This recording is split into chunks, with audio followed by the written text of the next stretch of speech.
দেশে আরেকটি বিপ্লব আসন্ন, তাই দেশবাসীকে প্রস্তুতি নেয়ার আহ্বান জানিয়েছেন বিরোধী দলীয় নেতা ও জামায়াতে ইসলামীর আমির ডাক্তার শফিকুর রহমান। দুপুরে রাজধানীর বায়তুল মোকাররমের দক্ষিণ গেটে জুলাই গণঅভ্যুত্থানের দ্বিতীয় বার্ষিকী উপলক্ষে 11 দলীয় জোটের সমাবেশে প্রধান অতিথির বক্তব্যে তিনি এই আহ্বান জানান।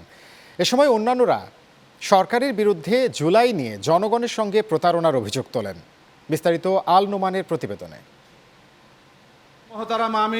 জুলাই গণঅভ্যুত্থানের দ্বিতীয় বার্ষিকী উপলক্ষে রাজধানীর বায়তুল মোকাররমের দক্ষিণ গেটে সমাবেশের আয়োজন করে 11 দলীয় জোট।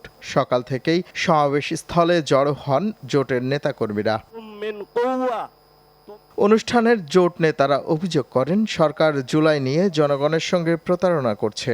হায় বিএনপি, ক্ষমতায় বসার পর আপনারা জনরায় আর গণভোট দুটাকে বিচ্ছিন্ন করছেন, এর ফলাফল ভালো হবে না। আগামীতে আমরা দেখব কারা বাংলাদেশের পক্ষে, কারা বিপক্ষে, কারা লন্ডনী, কারা দিল্লি আর কারা ঢাকার অনুসারী।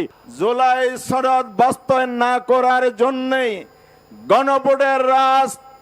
গণভোটের রায় বাস্তবায়ন না করার জন্য সংবিধান সংসদ সদস্য হিসাবে শপথ না নেয় কি জাতীয় ঐক্য? সমাবেশের প্রধান অতিথির বক্তব্যে বিরোধী দলীয় নেতা ও জামায়াতে ইসলামীর আমির ডাক্তার শফিকুর রহমান বলেন, দেশে আরেকটি বিপ্লব আসন্ন, তাই দেশবাসীকে প্রস্তুতি নেয়ার আহ্বান জানান। প্রিয় দেশবাসী, আপনারা প্রস্তুত হন। সব দেখে মনে হচ্ছে আরেকটা অনিবার্য বিপ্লব আসন্ন।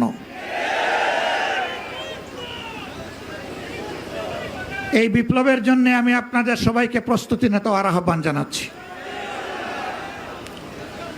এখানে আমরা যারা বসেছি অনেকে বয়স্ক, অনেকে তরুণ। বিপ্লবের ক্ষেত্রে বিপ্লব কোনো বয়স মানে না। যেমন 24 জুলাই আবাল বৃদ্ধ বনিতা, 10 মাসের শিশু থেকে 90 বছরের বৃদ্ধ সবাই ছিল রাজপথে। আগামীতেও বয়স বিপ্লবকে সঙ্গ দিয়েই সামনে এগিয়ে যাবে ইনশাআল্লাহ। সেদিন সবাই হবে তরুণ, সবাই হবে যুবক।